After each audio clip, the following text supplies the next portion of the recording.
radio fans, and welcome back to another episode of Davey Mac's Tales from the Satellite. I'm your host, Bobby Tamburo, and joining me as always is the star of the program, the man, the judge himself, Eastside Dave McDonald. Oh, thank you, Robert, as we drive through the beautiful hills of North Jersey, because we just recorded an excellent Modern Day Man episode with myself and my co-host, Aaron Berg, the hysterical Aaron Berg, at his house in his home studio. Had a phenomenal episode, so make sure you're subscribed to @Modern Day Man Show on YouTube for the video. It's also available on iTunes and Spotify as well. But make sure you subscribe to the @Modern Day Man Show on the old YouTube. And Berg lives like basically where Batman lived. I mean, with the hills and the trees and the forests and the different little streets, I feel like I'm going to the Batcave. Very Wayne Manor type of location. He must be making the big bucks. I mean, it really is a tale of two cities when we hang out with him sometimes. Yeah, he's got his own house, unlike us. A nice house, too. Yeah, it's got a good, I mean, his home studio is phenomenal. Yeah. And gorgeous house and everything. And now Robert and I are going back to our scummy areas of Jersey and Pennsylvania, respectively. Exactly. To places we do not own. But nevertheless, we are happy to be doing Tales from Satellite with you. We have a very fun episode where so much is happening. There's some controversy and there's a lot of laughs. There is a big cameo from our new colleague, our once again colleague, Jay Moore. Because, of course, as you know, the Modern Day Man Show, it can be found on the WITS Comedy Network. And Jay Moore also has a show, More Stories, on the WITS Comedy Network. And WITS Comedy Network might be doing a sports show, of which you may be hearing Davey Mac's sports program and Jay Moore being the anchors of WITS Sports. Actually, yeah, it would be just WITS Sports Network. So keep an eye on all of these things. They all could be happening. But Jay Moore's in there. Mikey D's in this. Lene D's in this. Mooch had a phenomenal appearance where he's only on the show for, a few minutes. But it reminded me of like one of those IRA terrorists in Patriot games that tried to kill Harrison Ford. He came in like a goddamn Irish assassin. Absolutely. You and I listened to this together earlier. And on the car ride up. We kept wincing together as Mooch was making his IRA. Boom, one car's exploding. Oh, my Boom, goodness. the next car. Yeah. But not only Mikey D, the great Mikey Boy is in studio. The Brooklyn guys. You don't hear Franklin, but the Brooklyn guys means Franklin, Dean, and Joey. And Dean you hear just for a few moments. So it's a really fun episode because like a shit ton is going on. But yeah, I guess we're dealing with a little radio controversy that we'll get to. And actually, we got like a couple of controversies, don't we? We do have a couple of controversies. So honestly, what I thought was kind of cool about this episode in radio is when you think back in the history of the Ron and Fez show, there are moments or stories, and this wasn't one of them, but it was kind of like the through thread for 3 or 4 or 5 different things. Going that link quick? It says 46 East, okay. So I think we should probably follow that. I'm going by your thing, but you're probably right. All right, your blue line is good. Robert's doing a great job. Look at this. I'm trying to just do 2 things at once. I apologize. I didn't mean to get defensive on you. No. But now watch. Here comes the stop traffic. Oh, yeah. And this one doesn't warn us. But no. So what I thought was cool is, like, we break down stories all the time. This was one day in radio that kind of had a cross thread of 3 or 4 different things that people remember all at once happening. But if you were just a listener, you wouldn't realize, oh, this is a really important day. It was just kind of an average day on the Ron and Fez show. Well, but as you pointed out, so much is going on. So let me tell them, for starters, if you remember, We did a couple times the Night of 1,000 podcasts. Is that what it was called? I believe this one they were calling the Night of 100 podcast. Okay. Regardless, we got people who were friends of the show, and we had a lot of friends of the show who were doing podcasts of their own and this and that. And what Ron decided to do is, hey, you've got some time where, instead of playing the best of Ron and Fez, how about like on a Friday night into Saturday and Sunday, rather than doing that, why don't we actually do some of our friends who have podcasts and give them actual Sirius XM time, which was fantastic. So we're doing that, and Lene D, Mikey D's daughter, wants to be a part of that. That's one thing going on. Then it just so happened, this day that we're talking about, after the show, Earl and I would play one-on-one basketball for, I thought it was $1,000, but listening back, it sounds like it was $1,500 in cash. And sounds like Earl owes you $500. We did that episode, right? We did discuss that one. Yeah. So go check the Tales from the Satellite Archives for when we actually discussed me playing Earl. It's a fantastic episode. In one-on-one, I'll just tell you, I beat him 12-2. Spoiler alert, but I did. I mopped the goddamn court with his ass, and I collected that $1,500 in cash. I am proud that he brought my money. But think of it like this. He brought the money to the game before even seeing the result. He knew he was going to lose. So so that's going on this episode. We're going to head over to the basketball court right there on the Manhattan River in the piers, where the piers are.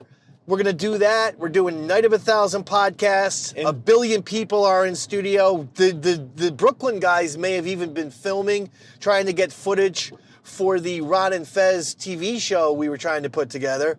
So a shit ton is going on, and it's a very lively episode, in my opinion, because of it. Oh, absolutely. And nobody knew who was going to be in the 100 podcasts. So, like, you had those guys in pitching their show. You had people calling in, pitching, Blast from the Past. Mm-hmm. And the first thing I'm going to get to is, or the first question I'm going to get to is this. Yes, sir. A lot of people, I don't know if blame's the right word, but blame Opie and Anthony for all the modern day podcasts of people just hanging out, sitting around, talking, not really doing show prep. Because There's they so made it many seem shows so easy. like Yeah, that. exactly. So many shows where, hey, me and my comedian buds are going to sit around the table and bust balls. And look, I'm not taking a shot at anyone specifically. I'm not. I'm saying I go on Twitter and that's every fucking clip, or two douchebag celebrities interviewing each other. Those are like the only two podcast formats, apparently. And what we've done beautifully is combine the worst aspects of both. We're not celebrities, but we're hanging out with each other. Don't fucking bring us down. No, I'm teasing. Yeah, but I'm a firm believer in always brag about your own product and make sure we're larger than life and complimentary towards us. So don't lump us into those motherfuckers. I was being sarcastic. I know, but you know what? Save your sarcasm for somebody else. We are doing something fucking great here. The Davey Mac Sports program is great. That's the most unique sports show on the internet and has been for the past 15 years, which is why it won Best Independent Sports Podcast from the iTunes editorial team. And Modern Day Man, everyone loves. It's instant classic with that show, which is why it was picked up by Wits Comedy Network and why the DMSP will be on the Wits Sports Network. In time, maybe, probably. Well, there you go. Probably. Hopefully we don't blow into big celebrities before then. No, what I mean is, it's like, who needs to sit around and watch, you'll get Justin Bateman, talking to Ryan Reynolds. That's his show. And it's like two fucking celebrities and blah, blah, blah, and all that. Prince Harry and Meghan Markle. It's so done. It's overdone and shitty and sucky. Or the other show is, 3 or 4 comedians sitting around a table. You fucking suck. No, you suck. You're gay. No, you're gay. Anyway. And at the same time, no, that's exactly what I was getting at, because that is what a lot of people say Opie and Anthony influence. Rogan notoriously says Compound, what led to him doing his big podcast. Do you feel that the Night of 100,000 podcast, as it evolved over time, like, was really giving the fans the first access to that kind of medium? Like, do you feel like that helped kind of the podcast boom in its own way a little bit? Because not only did you get people getting to try it, but you got people learning kind of how hard it was and how much work it was going to take. Maybe. I don't know. I think the people who are into it are going to be... A lot of people try podcasts, and then they realize, like I always say, man, the two things is consistency and quality. And with quality, I'm just talking in terms of content. You know, if you're lucky enough to have, grade A equipment or access to editing and stuff like that, good for you. Not everyone else does. But you got to bring some original fucking thought and to your content. You got to try and do show prep and do some fucking shit. And as far as consistency, yeah, you got to try to do it, every week. Obviously, we all take weeks off. We just did. Everyone does, life gets in the way. But if there's 52 weeks out of the year, you got to try to be on the air 46 of those weeks. Give them 46 if you do a weekly show, 46 episodes in those 52 weeks. You do that, you're getting the job done. I do no problem with missing, say, 6 episodes across the course of a year. That's okay. But anything, you're doing 20 episodes and you were supposed to be a weekly show? No, sir. Tales from Satellite, every 2 weeks. This episode came out 3 weeks. It's one of the only times that we've done that. And that's because we had a lot of real life shit that we had to attend to, everybody. And so we were behind on a lot of stuff, but now we're catching up again, and we're going to rock and roll throughout the summer. Absolutely. And we've got a great episode here. It's a fun one. Yeah. One thing you mentioned, Jay Moore, right out the gate. Yes, sir. He's on the pod. Ron kind of... More Stories. That's his podcast, since we're Wits Comedy colleagues. And we're brethren. We're teammates. Once again, Robert. Yes, we are, Jay. So if you need a feature act on any of your upcoming shows, please text Dave and he'll let me know. But, it was funny from this audio. No, that much like you weren't joking earlier, I was doing what you said. I'm selling myself, Dave. You call Jay Moore. I want a feature for him. We were listening to the episode. I heard Jay Moore do Chris Russo, and I'm like, oh my God, I'll do my Francesa. He does Russo. We do a Mike and the Mad Dog reunion, which would be sensational, being that we are Wits pals, Wits colleagues. So we're going to work on that. But, he's always in Los Angeles. But yeah, Jay Moore, what was your question? Jay Moore called up. So it sounded like Jay Moore was upset he didn't get to be a part of Board Gossip. And right. One thing I do enjoy about Jay Moore on the show is you could tell he wasn't faking it. Like a lot of people say they're a fan of something, maybe they're John Mayer, and they say they're a big fan of the Ron and Fez show, but they might be fibbing. No, John Mayer was. What he wasn't was thick-skinned. Okay. Because the second that the Ron and Fez show made fun of his fucking little dainty acoustic guitar playing ass, he just got mad at us and never called back. Because, my God, is that boy sensitive. So he was a fan because he would get all the references and all this type of shit. But golly, don't have a little fun with John Mayer's expense. There might not have been any indicators that John Mayer might be more on the sensitive side of all people. I mean, I guess his music. Yeah, exactly. If you listen to one of his stupid songs. Your body's a wonderland, but your words are like knives in my back when you make fun of me on the Ron and Fez show. What was it? He one time called in, was so confident. The world will change. Yeah, it was waiting on the world to change or something. It was such soft rock. It's fine. Yeah. It had a nice little hook. Like, it was melodic. But so he thought he had written goddamn the Rolling Stones Satisfaction and was like, guys, you got to play this song and tell me, this is going to be like a massive hit. waiting on the world to change or I mean, something like he that. was right. It was a massive hit. You were not Was it? wrong. It was also pretty bad. Lame. That was a massive hit? Yeah. I mean, that was one he couldn't miss. I grew up in the era where basically it came down to you were a John Mayer fan if you were a girl or a stoner who was too scared to be in Sublime. No, listen. That was what kind of the dudes vibe. were showing up at John Mayer concerts? John Mayer, like, even like the Dave Matthews Bros would be like, that's a little too, that's a little too this for me. I couldn't agree with you. You know? But we're not here to talk about John Mayer. We should do a No. breakdown of him one episode. Yeah. We'll keep that one in the Okay. arsenal. But we are talking to Jay Moore starts the show, and much in contrast to John Mayer, Jay Moore, thick-skinned, could take a joke because he complained that he didn't get to do board gossip. So you made Jay Moore gossip. Which, Yes. We did Jay Moore. I did Jay Moore gossip, and that includes redoing the little music stingers that I would have instead of vacation. It was Jaycation. I mean, kind of basic stuff.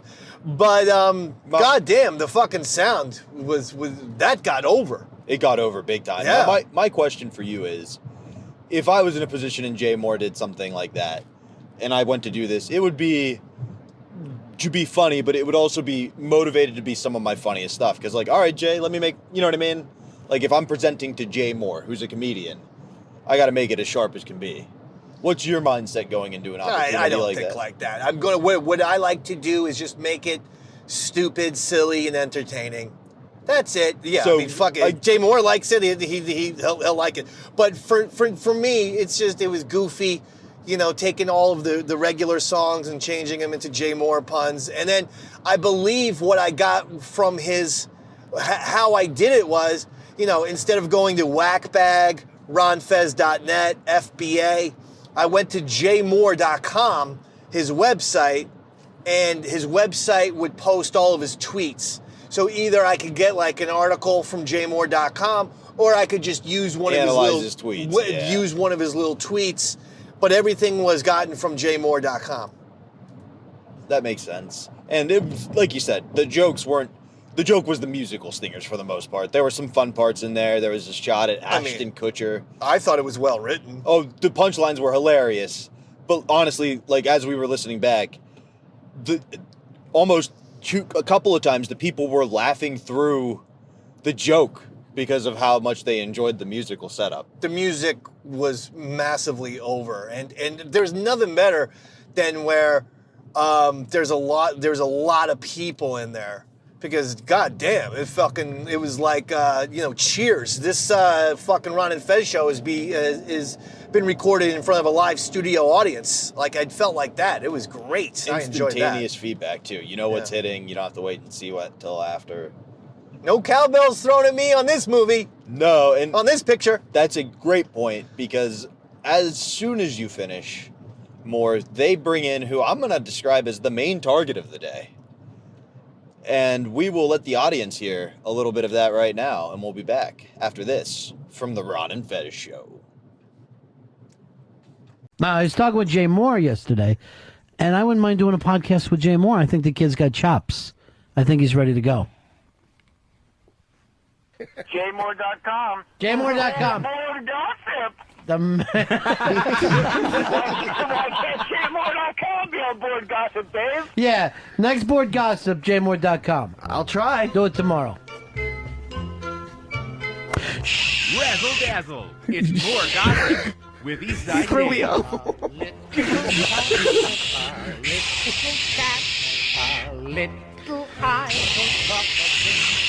All right, they understand. Shh, okay. All right, because he needs to be included in board gossip, it's Jay Moore gossip time. Starting off with, according to Jay Moore. Jay Moore. From jmoore.com, Jay states, my favorite Jonas brother is Nick. He's 16 and I think he's an adorable boy sandwich. End quote. Oh my. Looks like Nick Jonas may soon get eaten by Jay, for he is a boy sandwich. Light on the mayo, but heavy on the cuteness, according to Jay Moore. J-Mo. By the way, who sang that? That was David McDonald. He'll be performing all of the audio in this segment. Can I just hear it one more time? Pitty Fang? Apparently not, Ron. Okay. Apparently that's the answer. Yeah, we'll keep moving on then. Keep moving on. Now for a segment entitled Jealousy. Jealousy. Night and day you torture me. Stewing on jmore.com, one blogger with the initials JM was overheard by gossip spies saying, "Why does Ashton Kutcher get all the attention? He's a marginally talented actor, and his birthday party was filled with hepatitis." End quote. Oh, Jay, seems that superstar Ashton Kutcher has punked you with his success. Is that a cold you've come down with, or a bad case of jealousy? Jealousy. Night and day you torture me. And now, who could it be? More. J-Mo. What Hollywood star and high-profile comedian was spotted on jmore.com saying, "If I was going to be gay with a co-star, who should I sleep with?" Well, the results are in. 40% said Keanu Reeves, 30% said he should be with Sean Connery, and 29% said he should go down on Tom Cruise. I can't tell you who this star is, except he once fired Jerry Maguire and doesn't like helping out his friends when they are trying to win money for TurboTax. I wonder, who could it be? More. J-Mo. Scuttling back to jmore.com, where a poll was conducted by several fans wondering what Jay Moore should do next. 28% said stay another year on The Ghost Whisperer. 26% felt Jay should try to star in his own show. And 46% said Jay should get out of show business altogether. I guess according to these bloggers, less is more. Enjoy your Jaycation. We're on Jaycation, having lots of fun. Jaycation in the summertime. And that's today's more gossip. And remember, Jay, we're always watching.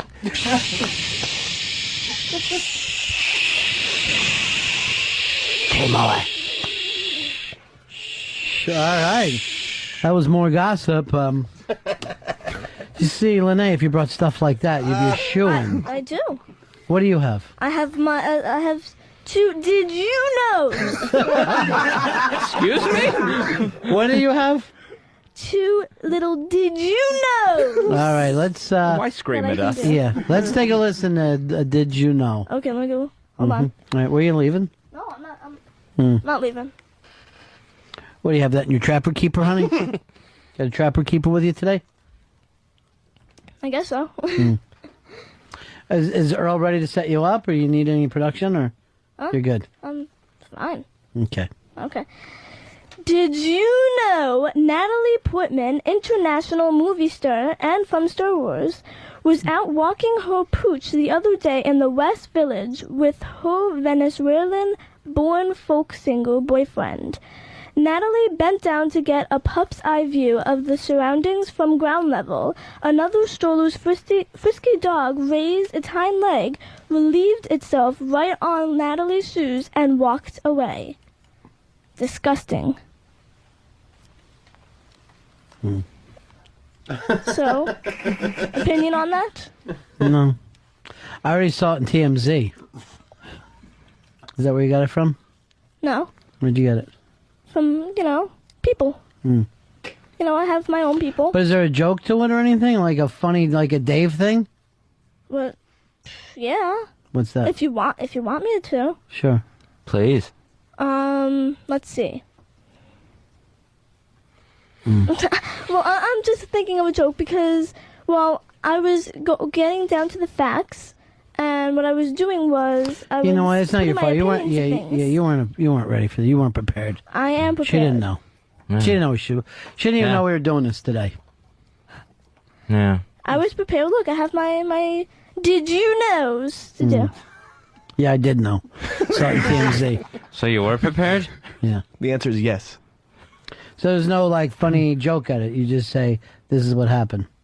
No, I do some jokes to it. Okay. Yeah, I do jokes to it. Okay. Like, all right, let's do the next did you know. Mm-hmm. Did you know Hollywood sweethearts Miley Cyrus and Emma Watson have lost their good girl status this week? Miley, 15, posed for photos sucking a lollipop in just a t-shirt, and in another, she's pulling down her tank top revealing a lime green bra. I hope that's not, like, gonna be me. And Emma, Hermione Granger from Harry Potter, celebrated her 18th birthday at the London restaurant Automat and flashed her see-through underwear to paparazzi. Womaguni! I'm sorry, what was that last part? I'm trying to say, oh my goodness, so it's Womaguni! Here comes the bulldozer! All right, you probably didn't know what we had prepared today. Womaguni, Fez. Yeah. Bush Minus. Bush League. Good child. Maybe the problem was following more gossip. Yeah. Here's Thing 2. Hey, Thing 2. Hey, Ronnie, Fezzy, what's up? Long time. Yeah. What can we do for you?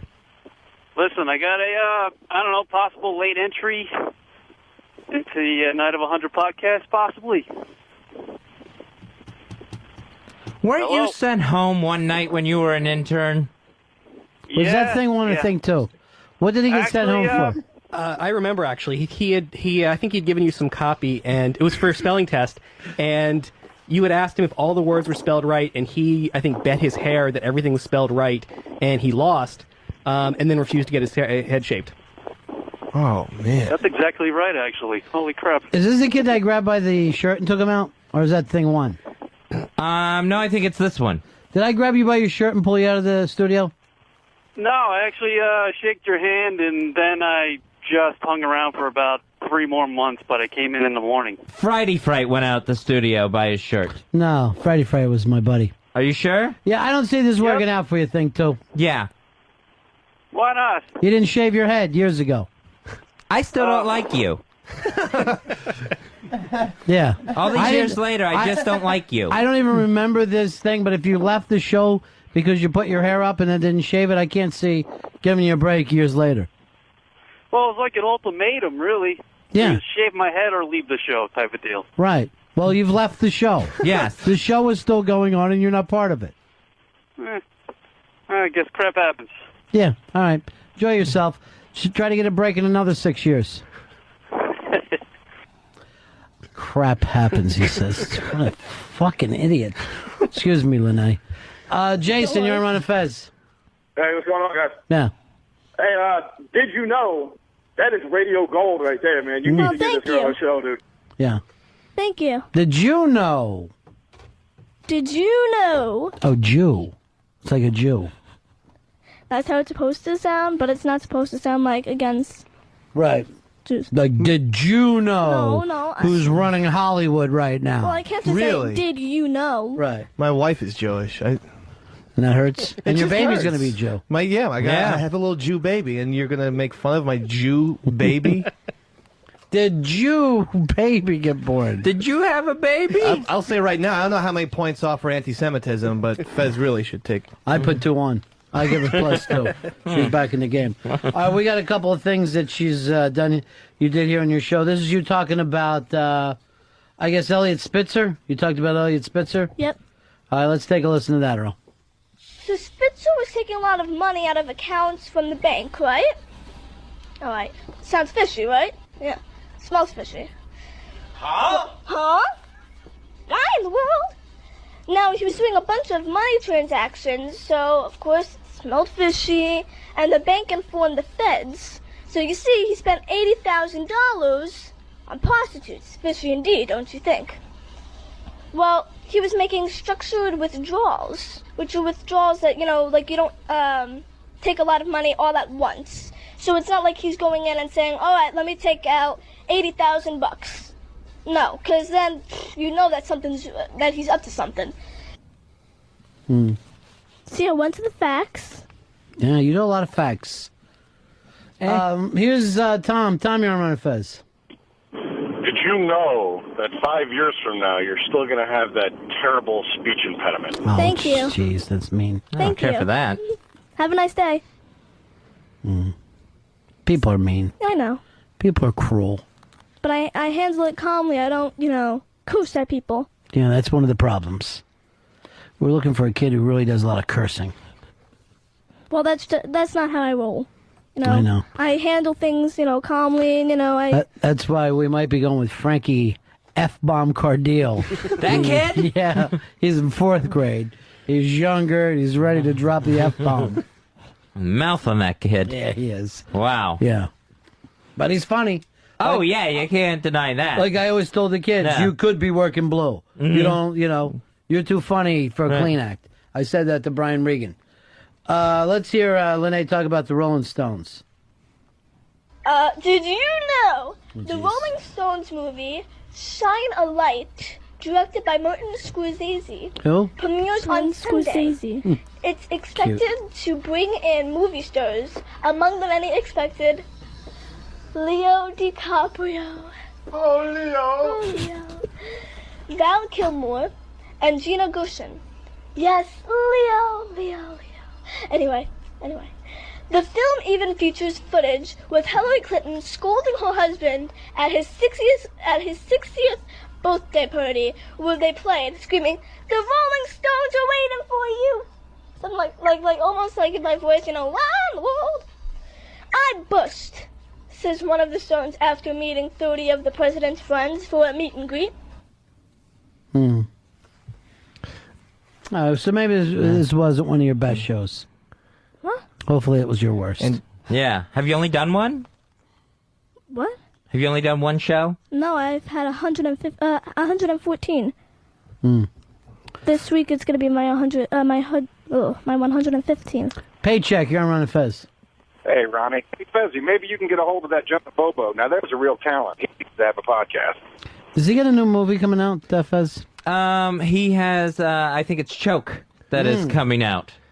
And he may do a project with Martin Scorsese yeah. next year. Right. Choke with Why be mean? Angelica Houston. Seriously. What? You're an adult. Why be mean to her? Just don't like her professionalism. I don't think it's shining through. And that's one of the judges. Did you know that's one of the people judging you? It's alright. I mean, really. I'm keeping my cool with things. That's good. That's what I try to do. Here's Dexter. Dexter, you're on Run Fez. Hey, guys. I got a did you know for Lene Okay. that in 5 more years you could be Anthony Cumia's girlfriend. All right, you know what? That's not necessary. She's not in his league. Here is minus. Here's a very here's a very special guest. Oh, Jay. Hi, boys. Long-time listener, first-time caller. Well, it's not true. You call all the time. Did you hear? Let me tell you something, folks. That's what I hear. Mike and the Mad Dogs. First time, long time. Let's go to Bruce and Bayside. Bruce, how are you? Did you hear more board gossip? I missed it. I was dropping my son off. Can you replay it for me? Sure, no problem at all. What was it? Earl, was it good? Earl, it was fantastic. Earl, how quickly can you get to that? About 2 minutes, and we're getting it now. Okay. Is that a black 2 minutes or a real 2 minutes? Oh. Hey, Lene, you see what he's doing? He's throwing jokes in. He's getting everybody laughing. Hey, Lene, I want to tell you something. Yeah?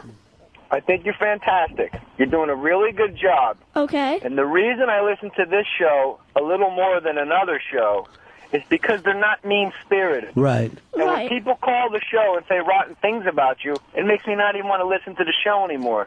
At least you're trying to do something. And people are, I'm being serious, and people are at their home. They live with their moms in their basements, and they just call, and they're picking on a 10-year-old. What is wrong with this guy? What is wrong with Jay Moore? Okay. They're picking on kids. You done, Jay? Yeah, I'm all done. Oh, good.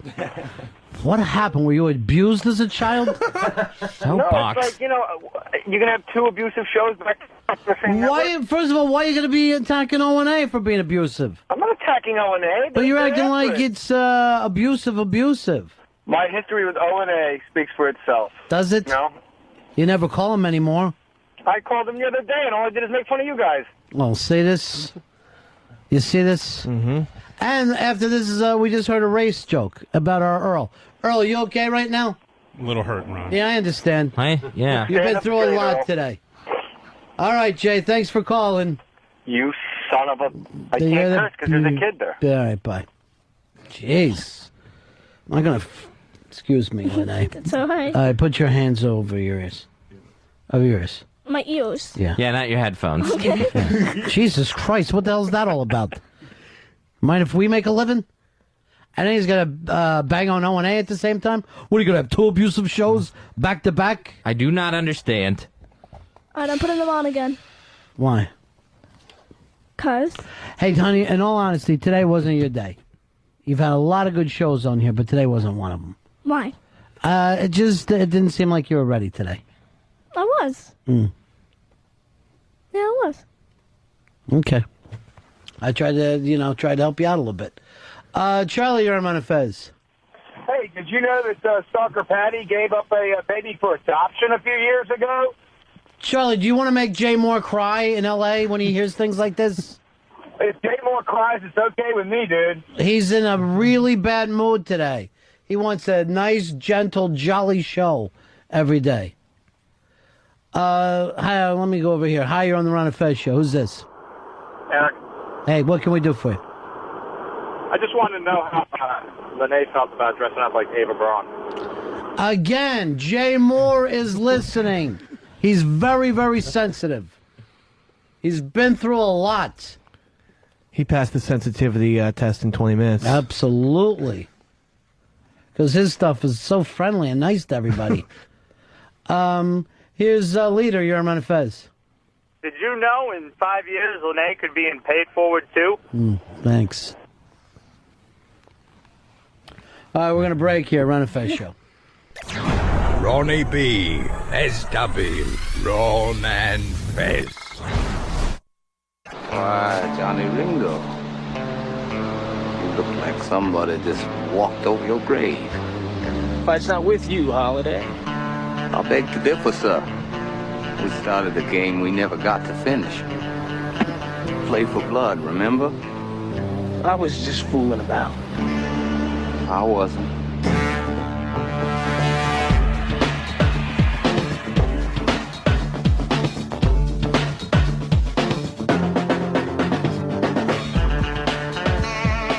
It's Ron and Fez show. We're going to be picking out the podcast in a little bit. We got Mikey D. Mikey, come on in here. Our old buddy Mikey D, who is the producer of Lene's show. All kidding aside, Mikey. Yeah. You really don't want her in the middle of this podcast thing with all these other rough and tumble shows. She's a little girl, and I'm not sure whether it fits in there. Well, I could see your point where, putting her in the middle of a DJ New Style, because I know DJ New Style and some of the other stuff, that's tough. But I don't even think it's a place for a little kid anyway, do you? As far like as being on 202? 202 is tough because it's an explicit language station. Right. But what is your thing with wanting her to be a DJ? What is that all about? I hear you in the background, you're yelling stuff out. What's the whole point here? Well, when I'm doing the show with her, I'm just yelling stuff out from the back, like as I'm doing the producing. Right. Just to, almost like a sidekick. Right. That's basically it. But why? Why do I do it? Why is a little girl doing radio? No, she wants to do it. I don't ask her to do it. So she wants to pursue it. So I'm there for her. But she's not writing that stuff that she was reading in here. Well, she's writing the stuff that she reads in the paper, and she puts it together. You're not hearing the whole thing. She's good at copy and pasting. Which is writing. fine. I mean, it's a nice thing, but I don't know whether, you know what I mean? I don't know whether she wants to be on this radio station. Lily, come on in here. By the way, I don't know what happened with Lily getting dressed up today. It's just one of those days. It's not every day that she wants to be in. What do you think? Should a little girl be on this radio station? No. It's an adult language channel. Yeah. That's the main problem with it, Mikey. I could see that, but I mean, you put her on in the morning like she has, You know, Well, like we're doing the night. We're doing Right. a night of 1,000 podcasts or whatever we're calling, and it's going to be 6 shows in a row, and a bunch of people are putting in. So that's the way it's set up. I mean, we're not setting up a Saturday morning kids show. No, I know, but- and XM has kids stations. Did you send some stuff to them? I have a couple of years ago. Yeah. Yeah, I should What'd do they it say? again. No, they said they didn't want to do any more original programming. That's what they gave me. And they are located in D.C. So And now that she's was- a little long in the tooth for Kids station. For XM Kids? She's over the hill. So They don't have a tween station. That would be nice if they did. Yeah. Tweeners. See, I was lucky. I had a dad who never backed me up, and I would tell him my dreams. And you know what he would say? Shut up. You're going in the factory. If I can get you in, you're going into the factory. When she's my been dad sick- only cared about keeping my back shoulder up. That was it. Didn't care what kind of grades I got. And now look at you, not even. I got a V8 thing going on. You never keep it. Your shoulders don't even matter. Earl, was your dad there? Did your dad try to help your dreams come true? Absolutely not. He would always, because I wanted to be a ball player. I wanted to be a baseball player. And he was like, only 700 guys out of millions and millions of That's people really true, though. make the big leagues. Yeah. How small that. He just throw cold water reality in my face. Sure. That's what a father's supposed to do. He was Stop right in your dreams. case. You're not an athlete. I'm not an gonna athlete. I'm athletic. Shut you down after the show today on the basketball court and win 1,500. I can't wait to beat your fat, red, balding ass in basketball. Yeah, I didn't. If you guys were playing close, I'd go over and watch. I don't want to go all the way downtown, though. We'll we had a thing in Chelsea we called up, but if we can get a park spot, then that'd be cool too. Watch me I don't know. totally house your ass in basketball. It's not gonna happen. Is that good or bad? Mr. B, before the fucking game takes place. All right, kids are here. I'm sorry. Oh, you can curse. Kids. Don't worry. Dude, Why honestly, would we? Why would we? So awful. We made Jay Moore cry today. who do you think is gonna win this game? What's with Jay Moore, by the way? I don't know. On the rack. Was he above us? We're not nice to kids, and he is. Why are you bragging, Jay? I live with my kids, so I don't have to make a big deal every time I see them. So what were you saying? Who do you think's gonna win this game? I mean, just I don't look care. at us. I don't want to. I don't want to look at either one of you. I wish that you both felt this sincere about producing a radio show for me. Right. That's what I would be after. I know I do. Lily, who you want to win this? Well, I mean, who do I want to win is the same person who I know is going to win, which Really? is Dave. Yes. Because Earl's never won a thing in his life. No so- one ever, And it doesn't really shine really greatly on Dave for winning, Yeah. but it's Earl. You know what I mean? So- Earl, did you bring basketball shoes? Yeah, I got I got my basketball shoes. I got my sweats. I'm ready to I play got ball. my basketball shoes on right now. That's how seriously I'm taking this thing. That just means you'll be Beautiful. first on the court. Doesn't That's matter. good, though. Because that's when we start shooting right away. The game starts then. So, Mikey, I don't know what to tell you, buddy. You know I love Lene. I know you do. But I worry about her being in the middle of that thing. I don't think you should worry. If she deserves it, she should be there. But there's this sensitivity test going around, harassment. I know, We it's have to really worry about scary. these things. Yeah, it's really scary. And then you look at some of these other shows and you see the way they talk. They talk like us. Yeah. During the last night of 1,000 podcasts, High Society opened up talking about abortion. Did they? Yeah. Well, she was talking about prostitution, so, with Spitzer. Yeah, but I think she was confused. I don't think so. Let me grab Mikey Boy. He's a dad. Honestly, we saw Jay Moore cry. And at one time, Jay, was even on Saturday Night Live. So I don't think it would be the normal kind of stuff that he would start whining about.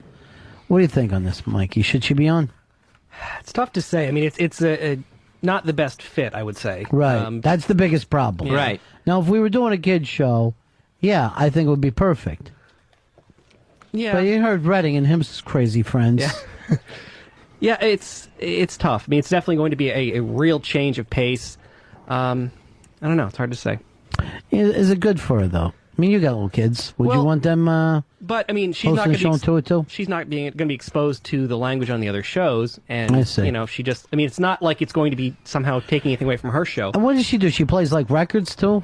Only to, for instance, she'll start the show with a tune, and then she'll go off for, 20 minutes, and then she'll put on a tune for, 3 minutes, 4 minutes, and she'll come back and do a Did You Know segment, So, you gotta Yeah, I stop her do from- know. You gotta That's the stop her from problem. doing that. And what was that thing that she yelled? Blah, blah, blah. She just started making Gobbledygooker, I think it was. Earl, do you have that? Womaguni, Is that the midget from Twin Peaks? Womaguni. Oh, that's scary. That's scary, Mikey. Hey, she comes up with that. I'm not writing it down for her. Stop her, slap her like a dad should. Just slap her. Some This dog's discipline. Crazy. And now she's a published poet. So that's good, too. What are you talking about? She got a poem published. Where? In Young American Poetry Digest. All night, she was a young American. Where's the poem? Does she have it? She knows it, yeah. Yeah, Bruce, what can we do for you? Oh, we lost you, buddy. Boy. Said he wanted me to be at that game. I'd like to be at the game, but it's so far away. Here's Mark. Mark, you're on Fez. Yeah, Mikey D should be more worried about his penis than getting his kid on the radio. Hey, come on. Every time that you say something mean, J. Mark Rice. Here's Chris. Chris, you're on Run and Fez. Ronnie Two Shows. How you doing, sir? You know me. Hey, Never tell one to Lily to complain. relax. She's hating on this poor little girl. I mean, all the girl wants to do is a show, and it's called parental consent. If her father's okay with it, what's the big deal? Okay, but then why are you just directing it to me? Dave thinks that she shouldn't be here. Fez, Earl, Pepper, everybody. So Well, the thing is, you can't put yourself in their league because you hate on absolutely everybody on the show, and That's it seems not like true. this girl in particular. I don't You know, hate on so her. I mean, just leave the poor girl alone. Look- She's trying to build up a resume. Maybe she does want to get into this line. Boy, of field. there are a lot of misogynistic callers in the Yeah. show.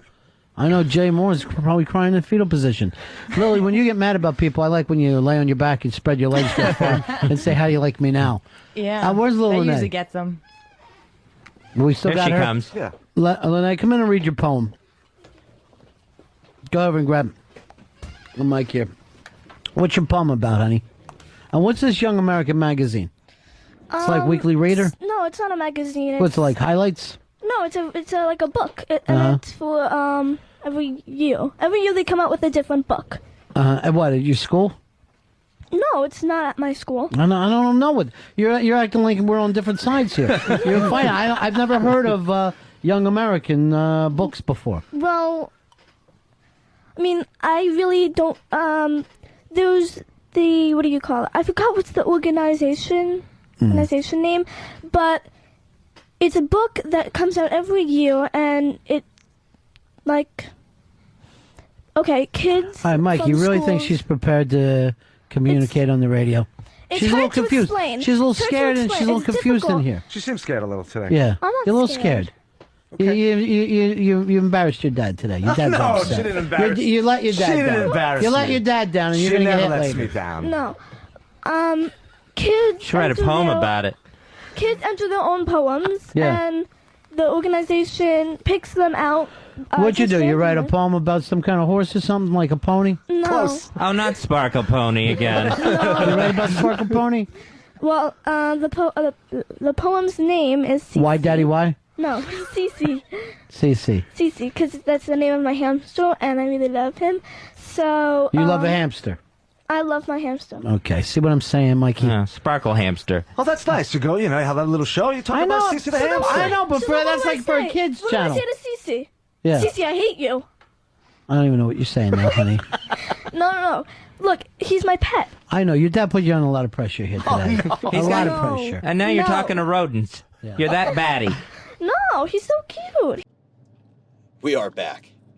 We're back in black.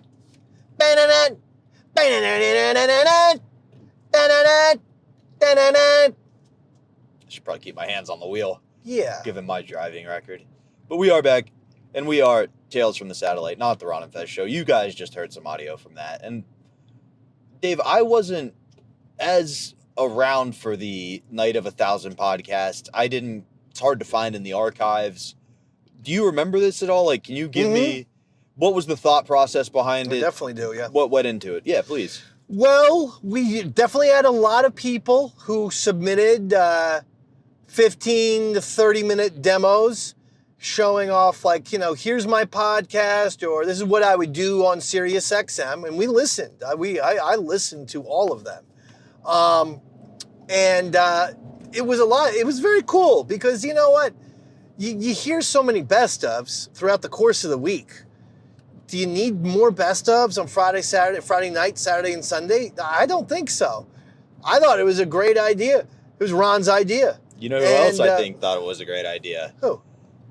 Greg Opie Hughes, who then just ripped the idea off just instead of listeners with his famous friends and was like, hey, what if we all just played a little snippet of everybody's podcast on Saturdays? Oh, I didn't know that. Yeah, that's where most people first heard Joe Rogan if they were a fan of O&A because they played his podcast Saturdays. He eventually quit because they wanted to edit it, and he was like, that's not how it's supposed to be. Yeah, I know. It was crazy. At one point, it was like the Joe Rogan podcast into the Davey Max Sports Program XL when I was doing the sports show on Saturday nights. That was a cute little lead-in for you. Yeah, it was crazy. Wonder what that guy's up to these days. Who? Probably nothing much. Which Rogan. guy? That small little comedian who used to lead into the big. He's doing quite well from what I hear.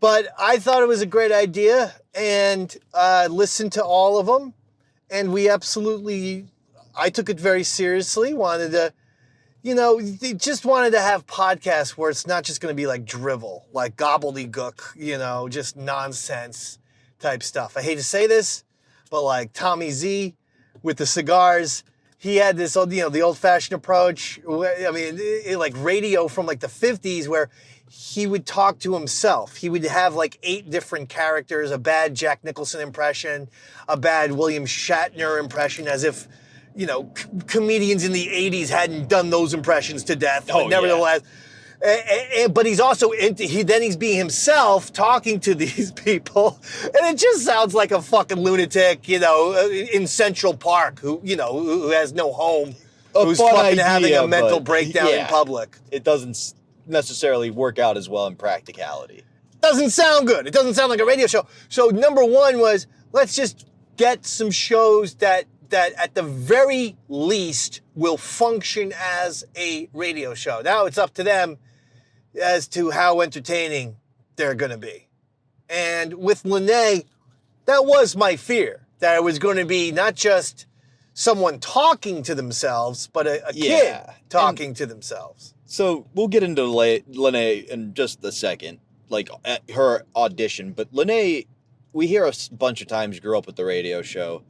I'm most familiar with her call-ins, right, which were cute, happened primarily on terrestrial radio.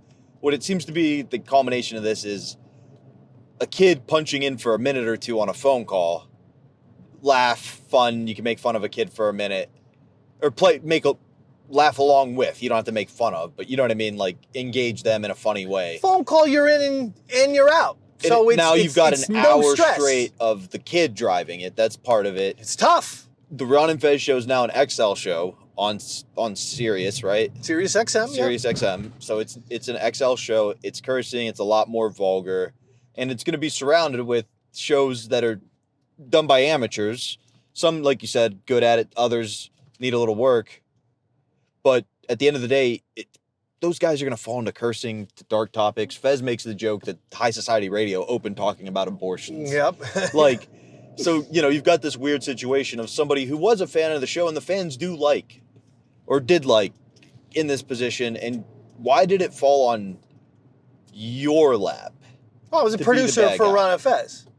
Oh, what? To be the bad guy? Oh, I didn't see it as that. I wanted to be one of the people selecting the shows because I cared about the channel and wanted it to be fun and cool and entertaining.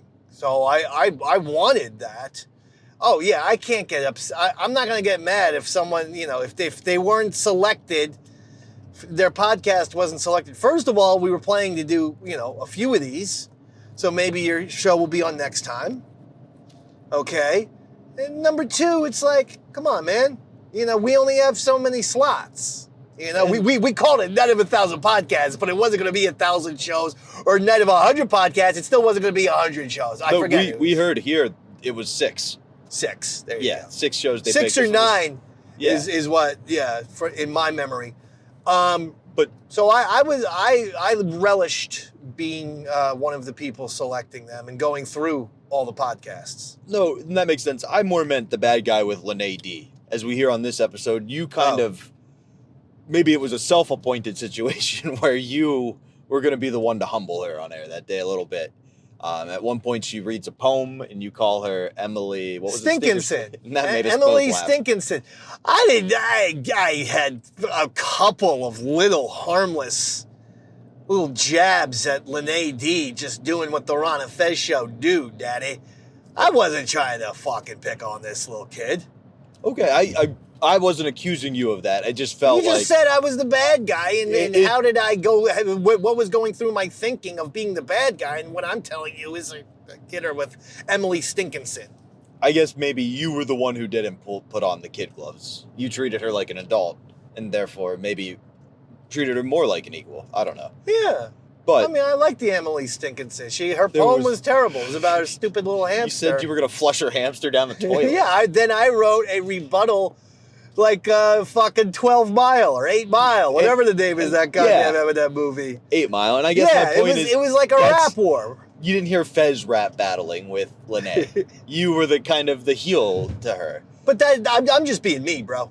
Absolutely. Now, you know, before we get too much into the Lene auditioning herself on the show, did anybody's life change because of this Night of 100 podcasts? No. I mean, it seemed like people were fighting, like, we hear Thing 2 from back before your days. I think when they were at WNEW the first time, or maybe it was even JFK, called in to try to get a gig. Like, what? I get you're on radio for a night, but did people think this was going to be it? Like, I know when I first worked with you at Compound, okay, hold on. it Let would me change answer my your life. question. To be fair. Well, let me answer your question. Dr. Steve. Oh, good answer. He may, because I still communicate, not a lot, but every once in a while. I mean, there's still lots of love, is basically my point, between Dr. Steve and myself. Everyone loves Dr. Steve, and he's fantastic. It's possible this was one of the first times Dr. Steve ever did a show. And my thinking is it was one of the first times. Again, there were a couple, at least 2 of these, maybe 3. So in one of those, night of such and such podcasts, I believe Dr. Steve did a show. And I can recall people being like, that was fucking great. You gotta stick to doing that podcast. And all these years later, he's still podcasting and stuff. So I would say Dr. Steve may be the one person who emerged. He's the Kelly Clarkson, like from American Idol. Yeah. He's the guy. There were a lot of Taylor Hickses, who maybe thought they were going to be big stars, but maybe not. I think at one point you guys even gave Taylor Hicks an hour on the Big Night podcasts. No, so that I was curious because like I said, to be fair, I thought when I started doing your show at Compound, like that was going to change everything. And for you? Yeah. Like I thought I was going to be on, doing all the big circuits the next couple Yeah, weeks. I mean, why would you think that? Because I was crazy enough that you wanted to have me on, Dave. Yeah. So it clearly worked out. in my favor. But Lene D now is the one sticking point. Like it seems like most people kind of get it. If they get the show, like you said, you're going to do others of these, they won't. But it feels like the one person who really feels like it's now or never for them is Lene. And why? I mean, she's a kid. Wasn't that the point of what we were trying to tell Mikey? It was like, well, are you forcing her and pushing her into this broadcasting career? Now, look, I'll vouch. My son Stanley, Jesus Christ, guys at home, I've never seen someone who just you won't hit your brakes when the brake lights appear in front of you. Just hit your brakes, bro. Don't keep driving the fucking car. What is the matter with you? I'm just Do you need glasses? No. Okay, when you see brake lights, hit them. Since I don't want to get distracted because then people will be like, say, I hate the car episodes. But folks, if you didn't, you should love the car episodes because we almost legitimately die 3 to 7 fucking times every episode. But today, his brain is fucking scrambled, folks. And by the way, this was before Tales from the Satellite. On our way up here, he didn't know what the hell he was doing either. It's all out of whack, man. Now, I have a show, the Cy Davidson Wrestling Show, that I started because literally Stanley Mack asked me. He said he knew Daddy does the radio thing, does the podcasting thing, and we got into wrestling I got back in. He got into WWE 2015, and so in that year, he said, "Could we start a show? Could I do what you do?" And 6 or 7 at the time, and I said, "Sure." Difference is, I do, and we still do the show, folks. For every big WWE event, we do it usually that day, and we give our little predictions and prognostications, and we have a fun time doing it. The massive difference is, I'm not doing some weird, Mikey D just throws the girl in front of the microphone, basically sink or swim, unless he's doing some Jackie Martlin, writing her material while she's on the air. Like, Mikey, why not co-host the show with her? Like, host the show with your child. Then I think that could have been a great thing, a fun thing, and a bonding thing. Because I know that it oftentimes is with me and Stanley. When we know we've had a good episode, I see him. He's pumped. He knows a good episode from a pedestrian episode. He's like, that was a good episode, man. And so it's a fun thing to do together. Mikey would just throw Lene out in front of a camera or in front of a microphone. I think the other big thing is... And she had to do this shit by herself. No co-host, no no second mic, third mic. I think the other thing is, and we'll probably play the Mooch audio in the final bit here in a minute, but Mooch kind of hit the nail on the head where your goal doing that show is to spend time sharing a hobby with your son that you both enjoy. Yes. And he's very proud of the podcast. Absolutely. But neither of your goal is to get famous or that you don't think this is going to be your way back into radio. Whereas I think Mooch kind of pointed it out, and just as a non-biased fan, I obviously don't know Mikey D or Lene, it truly felt listening like it was Mikey D trying to get his way into radio through his daughter. The same way you see the dad who almost made it to the league but tore his ACL, forcing his son to play soccer. Or, you know what I mean? Well, Tiger Woods' father was brought up by somebody. I think one of the phone callers or something brought up, is Mikey D like Tiger's dad? And you know what? In the long run, maybe that was... I mean, Tiger, one of the greatest golfers of all time, 15 major championships that he won. Obviously a legend, but the guy does seem maladjusted to life. Like he's seems like he's had a rough 15 years. And that's the exception to the rule too. You know what I mean? For every Tiger Woods, there's 1,000 people who are maladjusted. Todd Marinovich. Have you ever heard him?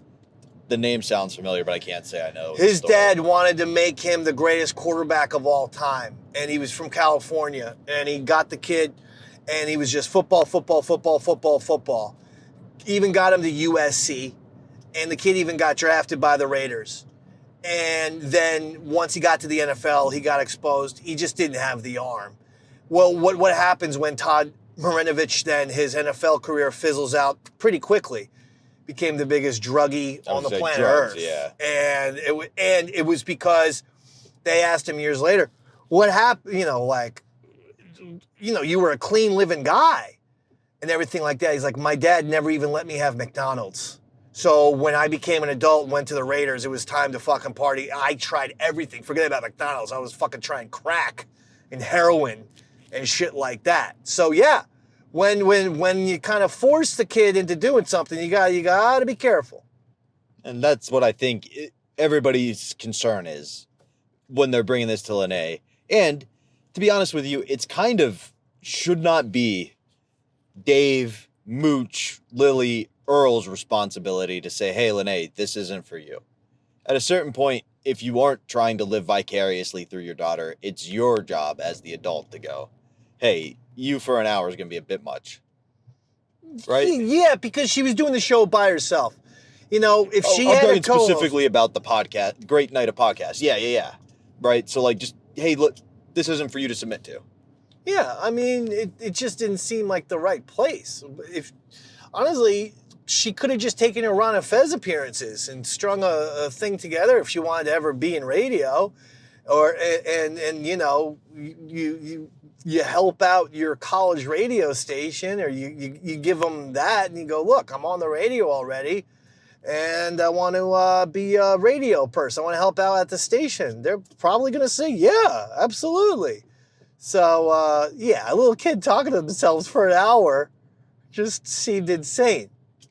And it does get ugly at a certain point because Mikey D pushes it to be ugly. Oh. Like, in the sense that, like, he just keeps being like, well, why? Well, why? Well, why? Until you guys finally snap. You make your point to him. Earl even stands up at one point and yells at him. But by far, the person who, as we pointed out at the beginning, drops the biggest bombs is Mooch. Well, Mooch was just, like I said, oh my goodness, cutthroat. I mean, he came in, so he's hot, very intense. Yeah, no, he was pissed. He was pissed. So, no, it was fun audio, that's for sure. What I'm curious was Mikey D had his history of trying to help and be a kind of producer-like character on the Ron and Fez show. Yeah. Mooch was not a paid member of the Ron and Fez show, but was treated like a real producer. He was this was definitely probably when Mooch was helping out quite a bit and doing things, working with Chris Pepper Stanley. Was there a history of rivalry, anger, or anything there before to indicate that this might be what was coming? I mean, I don't think there was any rivalry, but there could be something to that. There could be something to Mooch being like, hey, you know, I'm the guy, I'm sort of helping out and maybe wouldn't mind getting a job. And then Mikey was certainly kind of one of those folks. Like, I want to help out and that'd be great if you guys give me a job, you know. So, yeah, I think one could assume there may have been a rivalry, but I can't speak for Mooch. Mooch might have thought he was nothing. He was a gnat on Mooch's shoulders. Honestly, that's kind of what I was looking at it as. Like, Mooch was the guy who was there doing the helping out for free. And this guy who was like, oh, well, if you want to give me a job, I'd be happy to help. That's kind of how I viewed it as a fan. Also, Mooch was a fan of the show. And if you were a fan of Lene, seeing this happen kind of took a lot of some of the fun out of the phone calls because it felt like Mikey D was making her call and making her do these things. And it wasn't just a kid who was into this quirky radio show. It was her dad trying to get her into you know what I mean? So, like, literally, hey, stop destroying this thing I'm a fan of. Well, what's your question? I'm a little confused. I was saying that was my perspective. Like, I thought part of it might be Mooch as a fan going, hey, stop ruining the Lene bit. Now that she's doing her own show, we can't even enjoy the phone calls anymore because it feels like they're fake. Ron and Fez was a lot of things. I think fake wasn't that. No, I think it was just Mooch genuinely concerned for the child. That's the way it sounded to me. Well, yeah. Before we throw it to the last little bit of audio, the thing he accuses Mikey D of is Mikey D was raised to be a child star. Yeah, it was Lene's interesting, wasn't kind it? of raised to be a child star. Why are you doing this? He's in The Godfather. If anyone watches The Godfather, Mikey D, I'm saying, and you watch the scene where Michael Corleone, a young Al Pacino, and a young Diane Keaton, Kay, they're in New York, they're Christmas shopping. And Michael, I believe, has a couple presents. And this might be right before Kay sees that Vito Corleone, Brando, was just shot in the newspaper. She sees it on a stand. As they're walking, they walk past a little kid in shorts. That little kid in shorts is Mikey D. So he's in The Godfather, which is pretty crazy. But to your point, very strange that Mikey D then confessed his parents really did push him and basically forced him into show business. And it was like, wow, I didn't realize that, Mikey. I mean, you don't see any parallels here? Exactly. And the other thing is, if it was just radio, you might be able to buy it. But like then Lene's talking about how she's in this poetry book, which is like a scam to get you to buy this poetry. You know, all these different things. And she's in love with them. And it's not Mikey pushing her. And then you've got a 9-year-old girl going, no, I love this. Don't yell at my daddy. It's really got to be almost like a Maury episode towards the end. But on that note, I think we're going to let the audience listen to the rest of this episode, and then we'll come back and talk about it. What do you think? That sounds good to me. And now, listen to the end of the episode of The Ron and Fez Show. Hey, Paul, your Ron and Fez. Hey, Rob, my kid's in that book, too. What they do is they tell you your kid wrote this great story, and then they sell you the book, so they make you feel like crap if you don't buy the book. There's only 200 people in the book every year. That's what it is. Willing to 200 buy kids. it. It's not a story. It's not a story. Stories. It's poetry. It's the Young American Poetry Digest. Yeah, it's the same thing. My kid's in that, too. They send it home, and they say, how many books do you want? And they're like $50 a piece or something. That's not true. How much the books cost? How much? Like Like $11. $11. Oh, get one for your grandmother too. Then. And then for the fee, they'll put your kid's poem in? No. They get picked out of that's 1,000. pretty much how it works. All right, thanks a lot, Paul. Here's Tom. Tom, you're on Fez. Yeah, it's exactly the same thing that guy said. My daughter has those books, too. They sold us 2 or 3 of them. It's no big deal. All right, Lene, I hate to tell you, but, you know, Well, your if little they dream sent got you broken. 2 or 3 of them, you had to later. pay for them. Right. So how can they just send you? Okay, thank you. Well, what they're saying, honey, is that they act like it's special, but then they're just really trying to take your dad's money. No, it's not. It's kind of like getting in the phone book. It's not getting it. No, because You got a Hey, phone, look, honey? I got a mention. You got your own phone? I think I have my own phone, but I think the only kids in my class was I think a friend of mine and only myself, and I think the whole entire class. The other kids. All right, well, let's hear your poem about Cece. Okay. And if it's a good poem, we know that she's a published poet. If not, it sounds like it's just a scam. They're trying to sell us stuff. All right. Well, it's nice and a little cutesy, but just so you guys know that Cecil is the full name of my hamster, so I just call him Cecil sometimes. Okay, so thanks for the background here. Okay. Good. Okay. Oh, Cecil, you're not a rat, but you are quite fat. I kind of like that. Would you like a pat? Always on your wheel, make a little squeal. $7 was such a deal. I love you, that's how I feel. Isn't it so cute? I'm not done. Sleeping is your duty. You are like Sleeping Beauty. Yes, you are a cutie. You were never moody. Oh, Cecil, you're so great and grand. You're the greatest in the land. Look at you in my little hands. Isn't that great? Is that poem written by Emily Stinkinson? You know what? Why be like that?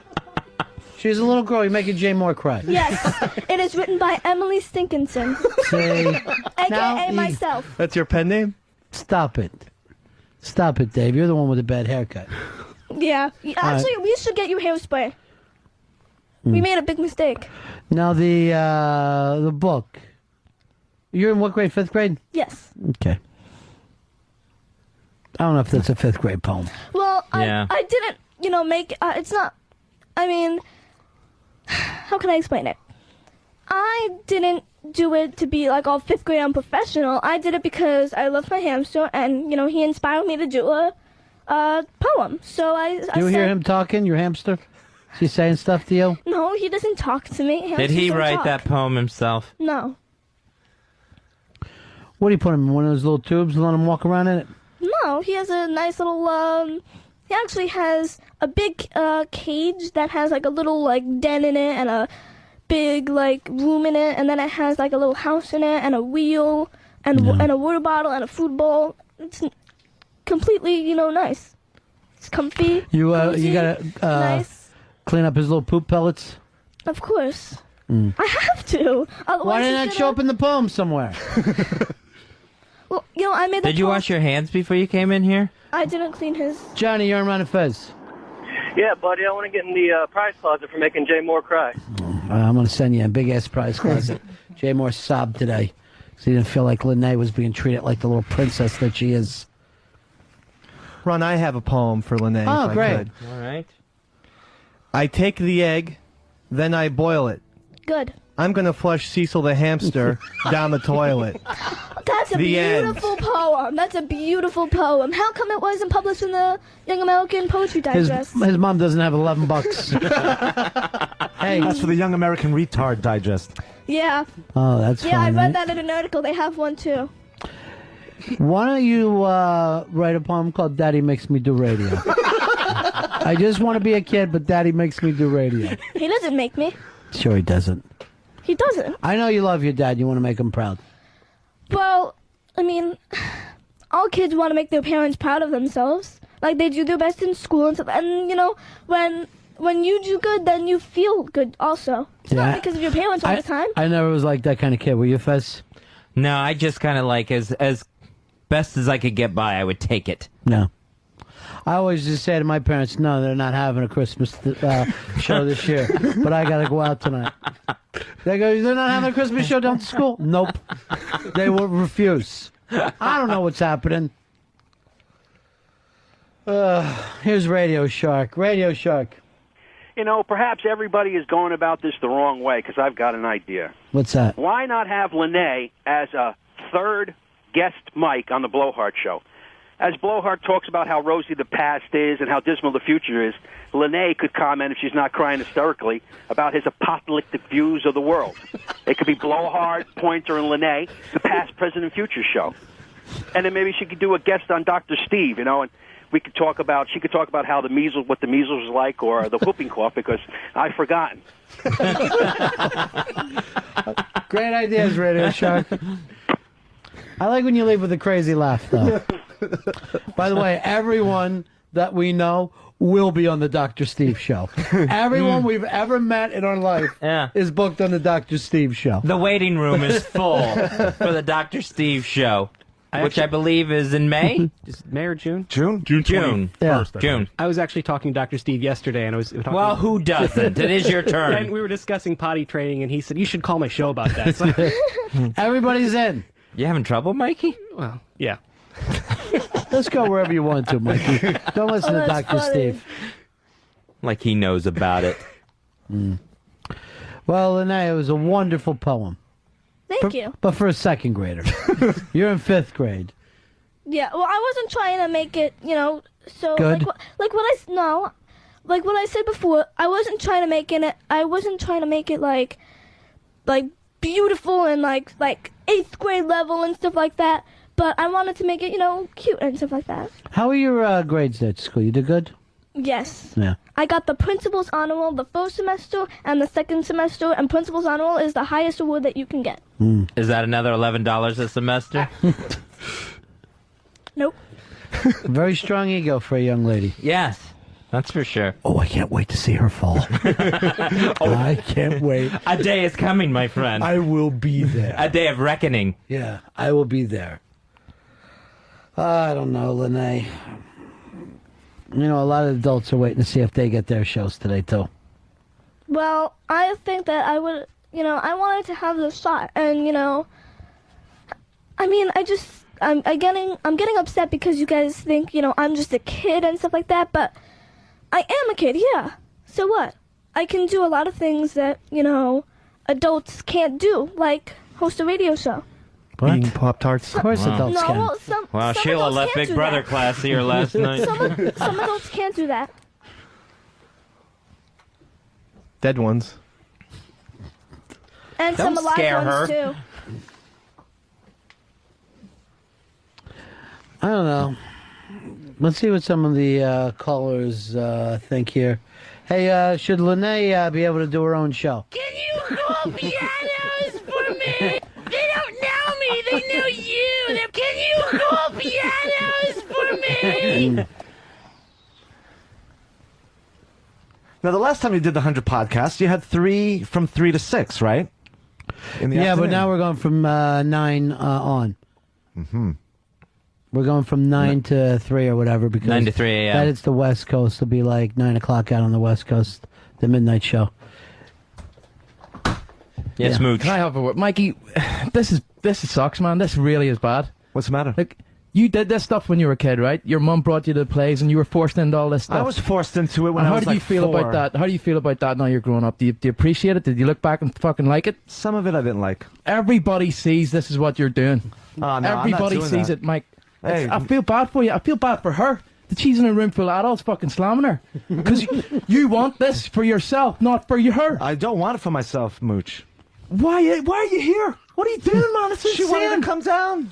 She doesn't want to come down. You're making her do this stuff. She Why do doesn't you- even know that she doesn't know she wants it done. What?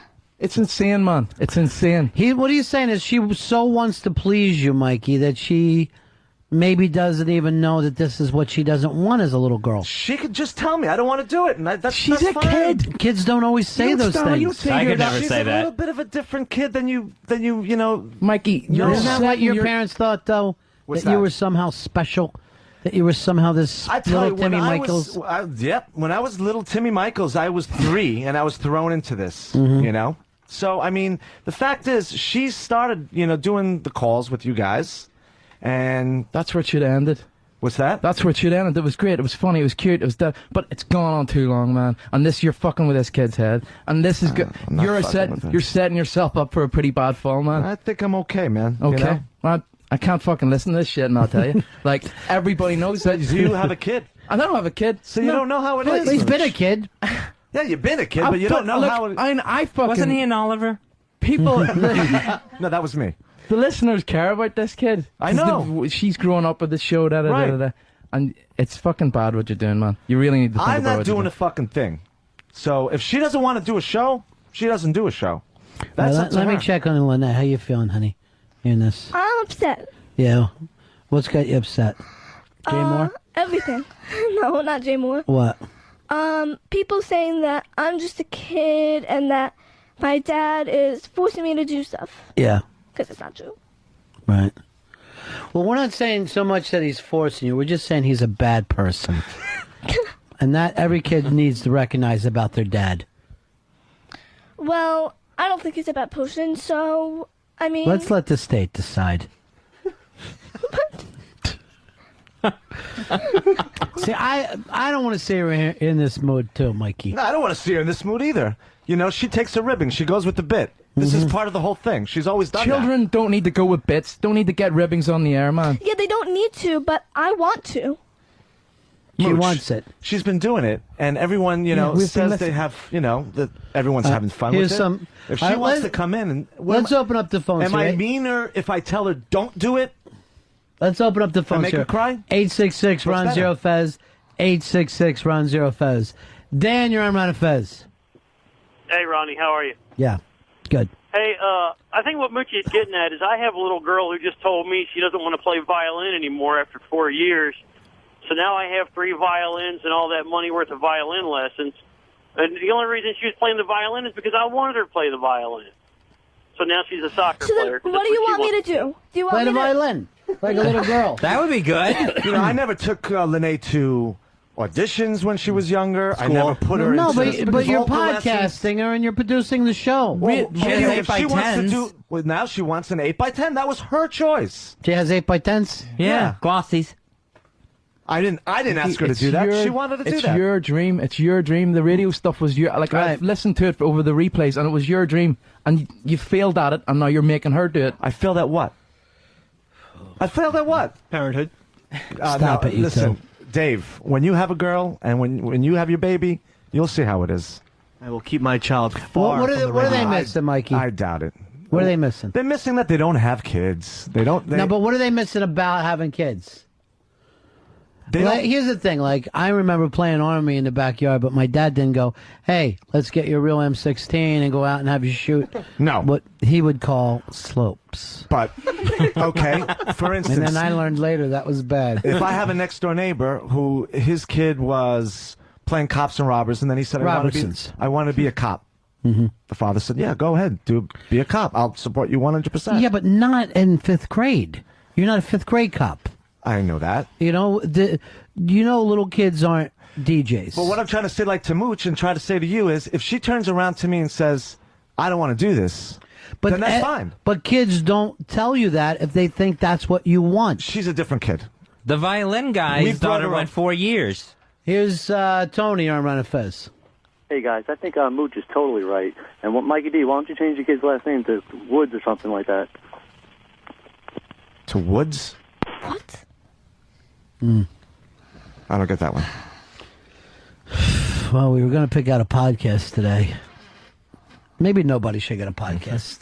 Maybe that's the only way to finish this thing. I mean, it's not going to disappoint me if she doesn't have a podcast. She wanted to try, and that I have to support Would you her. be disappointed if you didn't get it, Lene? Yes. Mm-hmm. Why? Because the thing is, if another kid came, you would also turn them down, right? Uh-huh.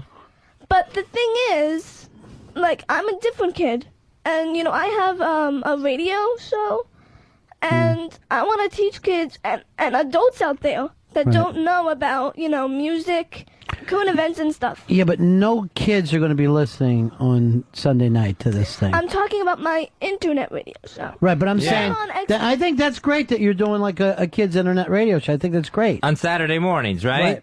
Yeah. Saturday mornings. Like, I don't tell her to write a poem. I don't tell her to do good at school. I encourage it. I help her. That's all cool stuff, man. Like, that's know what I'm great that saying? you're encouraging her, but it's the radio thing. It's like pathological. It's in your head that you want to force her into this radio. And I'm not forcing her into anything, Mooch. The thing is, you have to grow up. You have to live with her growing there are up. people here who have got kids, and what do you mean? No one else has kids here except for Mikey and Ronnie. We think. Here's Shane. Shane, you're on Run Fez. Hey, Ronnie, how's it going, buddy? Yeah. Hey, Dave, are you there? Yeah, I am. What was that shit you were talking about earlier, maybe in the year, talking about you were going to force your kid into baseball? You did no say matter that. what happened? I would force my son. What if Tiger Woods' dad said, Boys can take it. You actually. Little girls are.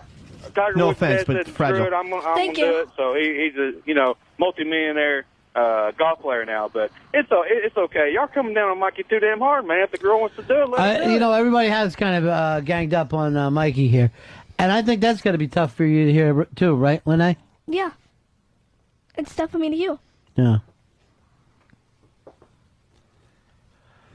I feel bad because, you're going for the show, and the Brooklyn guys, they want to get their show, and, you're competing against adults here. Well, do you feel bad for me, or do you Yeah, I feel do. bad? I feel bad for you. Why? Because I see that you really want something and you're kind of hurting right now. And we have kind of watched you grow up, but we were on terrestrial radio before where kids could listen. Kids shouldn't be listening to this show. Okay. You made Jay Moore throw up today. His little feelings got so hurt that he said, and then for some reason he attacks O&A again. Man. I don't want two mean shows back to back. Here is, let's go to Stuart. Stuart, you're on Run Fez. Hey, Ron. Hey, Fez. What's going on? Yeah. Hey, man. Mikey D to me sounds like one of these stereotypical showbiz parents that they force their kids into these pageants and to do these things. And they say the kid, and even they have the kid kind of brainwashed into thinking that's really what they want to do. And ultimately it's going to come down to when she's a teenager or in her early 20s, later on in life, she's going to hate her dad for this. That's not true. Wow. That's not true. That's messed up. Yeah. It is. It is. Mooch, again, you don't know. You haven't. I'm going from your experience, Mikey. This is What your. ma- what my- tell me, what's my experience? Did you turn into a teen and react against Timmy Michaels and all the force your parents forcing you into stuff that you thought you wanted at the time, but you really didn't? Right, but you see, the difference is that's your experience. The difference is, Mooch, is when I was 3 years old, I didn't have a choice. I was thrown into vocal lessons, dancing lessons, doing this, going on auditions. She's never done anything like that. And I don't want her to do that because I know what I grew up with. She's spending her Saturday mornings recording a radio show that you produce. But she wants to. If she doesn't want to do it, I'd say, listen, Lene, do you want to do it? She goes, yeah. I don't feel good. I'm going to the doctor. I don't want to do it. No problem. We put up, hey, sorry, she's not going to be doing What are you going to doctor for? Any stress? What? Stress? Stress? Yeah. What- Stress, panic. Here is Jim. Jim, you're on Run Fez. Hey, how you guys doing? Yeah. Hey, Mikey D, you're wrong. You're kind of forced the issue on her. I mean, I'm a truck driver, and my daughter, I want to be a truck driver. No, you don't. You'd rather work on your education. Let her speak her own mind. Quit trying to deal with her. Quit trying to let her deal with her own things. And That's all I gotta say. Well, we need women truck drivers, too. Why? What about Large Marge? See? Isn't that plenty? She set the example. But wait, if You know what? Trailblazer. Here's what I got to do to but make if this. his daughter wants to be a truck driver, she has every right to. She's going to crash that truck. She's just a little girl. I don't want a little girl behind the wheel. when she becomes an adult. Yeah. That's what I'm saying. Oh, when she becomes an adult. Well, the thing is, it takes people years and years to figure out what they want to do. Very, very few people know what they want to do at your age, and that's, I mean, people decide they want to be a doctor, Right. they want to be a baker, something like that, but it's really not until you're. What do you sometimes in your really want 40s to? Yeah. before you know what you want What to do do. you want to do when you grow up, honey? Well, I want to be a musician when I grow up, but right now, at this moment, I want to, go through radio and stuff like that. When we met you, a while ago, you wanted to be a scientist. I remember that. But then she found out girls aren't scientists. Oh, that's right. It's better. Maybe you could be either like a receptionist or a dental. Receptionist. How about a dental assistant? No. Hello, laboratory. I'll put you on with the scientist. Please hold. Yeah, or let me get some of that spit out of your mouth. That could be good stuff. We've got to pick the 6 people that are going to do. And maybe the smartest thing to do, and this has come up from a couple times, is we throw out this contest and we give Fred from Brooklyn 6 straight hours. Wow. Because there's a couple women he Yeah. wants to talk about. Are there some he's missed? No, same ones. He just Oh, wants to okay. say it again. Right. And I tell you what he calls them, but Lene's here. To reiterate. Yeah. So I don't know. What do you think, Mike? You cancel the whole thing? Maybe. Yeah, because if these guys don't pick her, then I'm going to feel terrible. All right, judges go in the other room. Okay. It shouldn't be come that. back on. It shouldn't be that way. Well, I shouldn't. Don't feel terrible. I feel like the movie Chorus Line. Look at the Brooklyn boys; they're just crushed over there. They're crushed. They put their cameras down.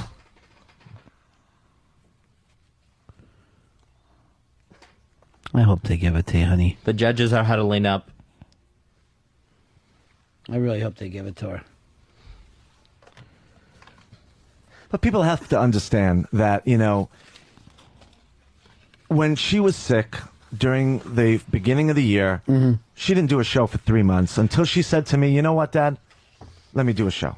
You know something, bro? I think people should raise their kids any way they want. You're a show business family. You grew up that way. You want her to be show businessy? I have no problems with it. No, but I remember I was walking to school, and I said to my dad, you know what? We should really do a show next week.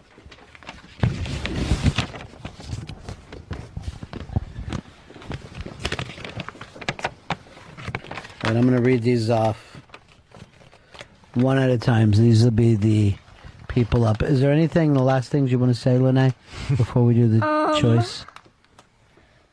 No, not really. No? No. You feel like you said it all? Yeah. I just see your eyes, and I know how bad you want this. This is something you care about. You want this for your dad. No. Oh, I'm sorry. Oh, I that's made not? Oh, all I made right. a mistake. I assumed. All right. The first show picked, Mike the Teacher. Mike the Teacher. Big time show. You gotta love Mike the Teacher. I didn't even know he did podcasts. Yep, he does podcasts. He's solid. He's prepared. And that's a big thing in his corner. I like science. I hope it's about that. What else is it going to be about? What else would he possibly talk about? Hip hop? You think he's going to bring up hip hop and sneakers and rims? I was surprised by that one. Have you heard Mike the Teacher, Lene? No, I don't know. Yeah. Surprised you, a guy that we don't even know if he does the podcast, he's going to get one now? Oh, I know Mike the Teacher. I just haven't... Yeah, you know him more as a guest, right? What? Okay. Here's the second one brought up. Sleeves. Oh, Yes! Congratulations, Sleeves. Talent personified, professionalism, plays music the right way, unlike some other shows. I don't know if I want to go into this too far. I don't know if I need a break here. I'm a little nervous as we go along. Should we just cancel podcast night? Yeah. No. Don't think so. Can't do it. Do you want to cancel, Lene? No. The third on the list. Way Too Hip Radio. Smart show. Always really adroit at poetry. Is that Lionheart? Yep, that's Lionheart. He's the one who gave me the cigars. Damn straight. Yeah. Yep. Yeah. See, that's that was what- the cigar gift. One thing he thought of give the host cigars. They always bring good gifts, Ron. Yeah. Well, she gave me a thank you note. Right. That's what I said. Good ones. Good gifts. Lene, how you feeling right now? I'm still hanging. So you still got 3 more chances. Yeah. I hope you get it, buddy. Thank you. There's the judges, the people who chose. Betsy, were you one of the judges too? Yes, I was. It was a hard Lily? decision. Yeah, I was involved. Let's go to the 4th one.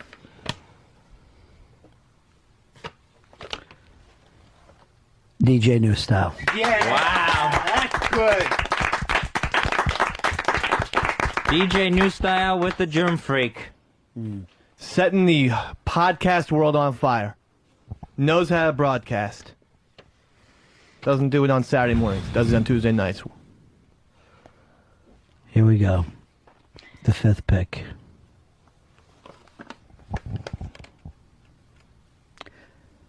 The Other Show with Redding. Yes. That's a shock. A little bit of a surprise, Ron. But he's garnered some buzz. 1 shot left, Lene. Okay. This is something you've wanted since you were a little girl. I don't know what they've picked yet. How you feeling? Nervous? Yeah, me too. Fezzi, how you feeling? I'm tense. Mm-hmm. Yeah, I'm very tense. See what the judges have picked as the final show on a night of 1,000 podcasts.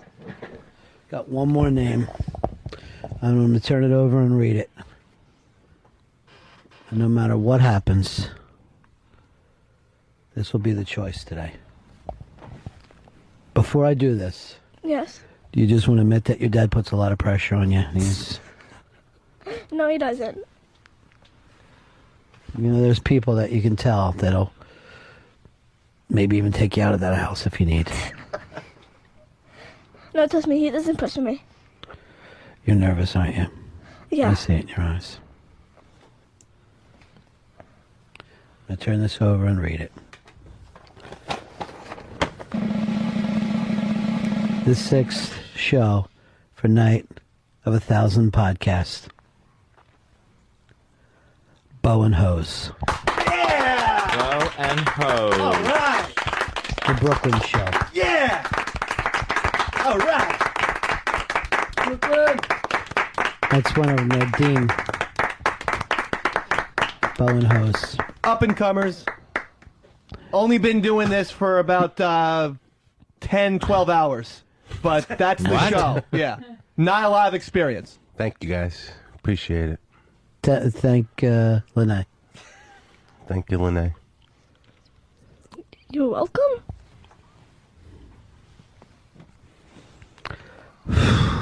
That was rough. But I'm okay with it. Good. Keeping my cool. Good.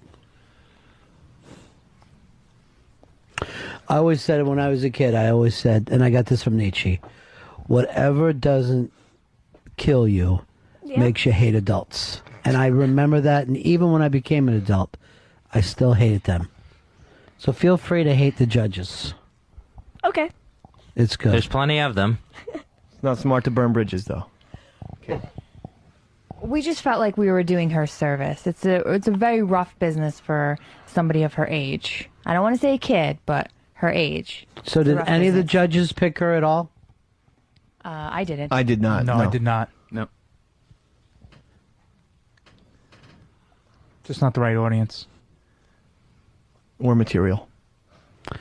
Are you going to give up your dream now, Lene? No? Just going to keep on working it? Yeah. Still on Saturday mornings? Yeah. I can't stand this. Here's what I say. Mikey,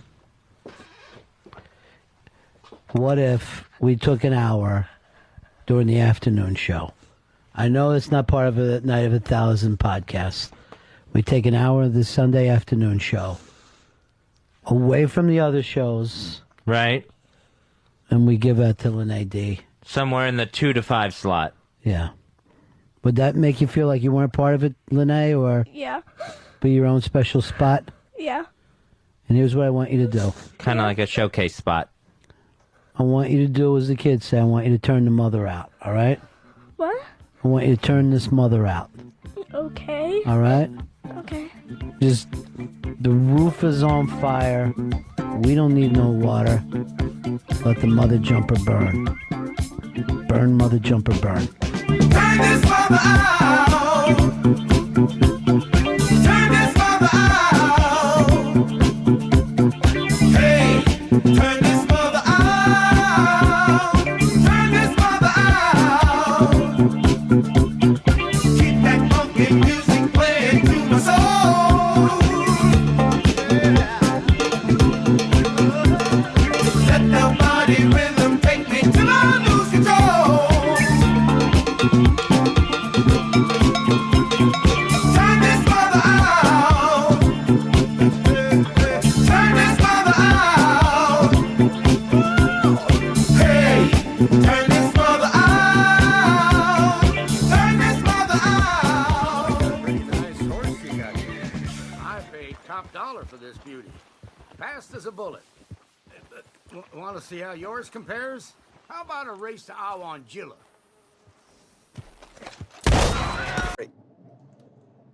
We are back. We are back, back, back. And it's gone. Another homer by Aaron Judge. I don't know. I didn't have to get that. I did think of something during the break, which is I think I know why the Brooklyn Boys were there filming. Probably there to film the infamous basketball game. Yeah, Afterwards, that they we never got did the film footage that. of. Mm-hmm. So. They absolutely filmed it. But remember, as I explained before, we were putting together a Ron and Fez TV show pilot type of thing with Mooch. He was definitely a part of it with the production, but then also the Brooklyn guys were. And we filmed stuff and had a good thing. But I guess it just never got put together. I wonder what they did with all that footage, because I would have at least loved to have seen that one episode put together. Similar to me with the Sportsmaster, where I was going to do a parody of Daily Show / Sports Center, but do it myself as the Sportsmaster. And correspondence and all that, man on the street shit, some sketches. And we shot a whole bunch of stuff with the Brooklyn guys and never put it together. So that footage is sitting there Sounds somewhere. like the Brooklyn Boys had a hard time finishing. Maybe the You editing ever have a hard wasn't time there. finishing? Shooting was definitely something they could do. Is it possible they just didn't have an editor? Like, no one to edit their shit? So anyway, what were you gonna say? I was going to say peanut brittle. Let me try to get out of this lane. Isn't peanut brittle our code to put your hand down? Oh, I didn't know. Actually, never mind. It doesn't matter now. There's no point in weaving. Peanut brittle might be my safe word, too. I always get those. Yeah, I've never actually said the word peanut brittle out loud in my 40-plus years on the planet Earth. There you go, then. So, Anyway. yeah, I don't think that was any kind of secret password that I gave you. But, that's some kind of weird fucking probably sex, disgusting fucking masochistic, Robert's getting choked by his girlfriend before he passes out. Peanut brittle! Peanut brittle, don't kill me! Like, that's probably where that came from. Pretty much. Yeah. You just Freudian yourself, Just my friend. minus the sexual. Yeah. Just Something's literally going just on. daily life. Yeah. Well, I never fucking said peanut brittle in my life. All right, here we go. Traffic's picked up. All right. So, great segment, great stuff. Mooch coming in hot. I did think it was such a fun, light episode that I was surprised that Mooch brought in that much kind of intensity. That's why I was asking, if there was a rivalry or if he was just a fan who hated it or what, because it felt Maybe Mikey D got under his nerves. I mean, he certainly got under your nerves over the years.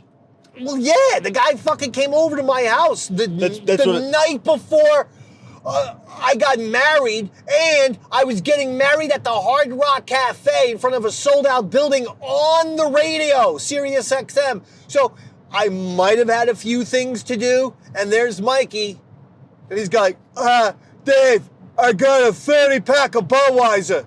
Now, at the same time, Robert, am I turning down a 30-pack of Budweiser?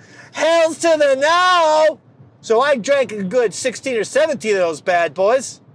But before I got my buzz on, I was not pleased with his interruption of whatever the fuck. I was ironing my cummerbund or something, and I hear a knock on the door. What the fuck's a cummerbund? Of my shitty little Queens apartment. The thing that you wear on your stomach, like at the prom or something like that. On your stomach. It's like instead of a belt, you have a cummerbund. I don't. You got no couth, no etiquette whatsoever. No. Just some sort of Pennsylvania meth head dirtbag. I wouldn't say meth head. Well, a lot of people from Pennsylvania are. That's why. I just lump you with that. I fit the rest of the description. That's all I want. Yeah. But no, now you do pick the podcasts. Obviously, Lene doesn't get to be one of them. Was it awkward going forward? No. No. Okay. That was a pretty simple answer. I was kind of hoping to hand you the baton, but you just kind of, no. It was not, no, listen, decisions have to be made. And I had made up my mind. We had made up our minds about, and trust me, this was discussed. This was very, very much discussed. Because what you're almost doing is putting together a wrestling show. And it's like, okay, I want this show, but then maybe this show will complement that show. And then that could lead into this show, and those would feed off each other, and chain reaction going forward. And Lene just, first of all, she got into the submissions way too late in the game. So don't blame me on that. I don't know why Mikey D can't be fucking prompt. But punctuality is the key in life. And so, she shows up, right before the buzzer.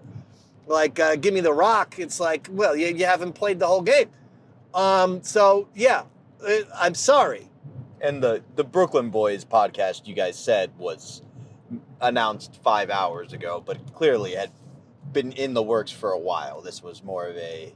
It was also a thank you because they were shooting lots of stuff. Like I said, for the TV show and stuff. They shot, as you pointed out, the basketball game between me and Earl. Why they never put that on YouTube is beyond me. I can't find that footage. And that footage should be found because then it would all confirm that I whipped Earl's ass 12-2. And that's a sports thing, not a slave reference. Thank you for clarifying. You're welcome. Now, I guess that is a bit of a reveal because on air it does sound like you, Lily, Earl, and Pitsy huddled up and made your decisions right there in that 5 minutes. But clearly, more work was put in. No, we had discussed all of that before Lene got there. We were pretty. We knew what shows we were going with at that point. That makes sense. Yeah. I mean, I wanted to talk it over with Ron too. And wanted to make sure. We definitely selected them. And we did the work, and we did this and did that. But I just wanted to make sure. I'm sure that it was done the day before. Was this a Friday? It feels like a Friday episode. Especially if there was a basketball game and everything, right? That feels like a Friday. Yeah. Ron said he would have gone, So in other words, I bet you on the Thursday post-show meeting, I discussed it and said, okay, these are the ones that we've selected. Are you okay with this? And I'm sure, Ron, yep, I'm then good. You want to confer one more time and go, hey, Ron, just making sure you didn't want us to throw Lene in after all this. No, I didn't. I said to Ron and Fez, you guys good with these shows? And they were okay. Perfect. Yeah. Sorry, Lene. Again. No. Why would you go here? There's cars and you had nothing but space over there. You make these fucking decisions. This is what I've talked to you about. You change stuff for no reason whatsoever. This is now quickly gone from a podcast about the Ron and Fez show to a critique of my No, but I mean, what was that move? I don't know, Dave. I'm trying to do a podcast. So just stay in the fucking lane you were in. That's moving perfectly fine is my point. You made life harder on yourself. I don't know, man. I'm going to change lanes only to slam on my brakes. Anyway, go ahead. No, I start to get some of the pressure Lene feels like she was under.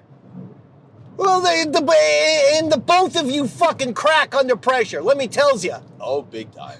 On that note, this has been a great episode. Well, that's it. That's all we had, dude.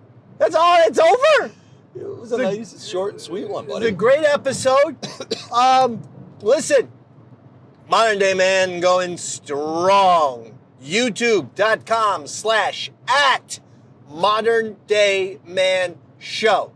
Aaron Berg and myself doing fantastic stuff with Robert, editing them together. If you don't watch it, you're missing out on some great videos and animation and little special effects. So that's why we're encouraging you all to make sure you go over it. Give it a thumbs up.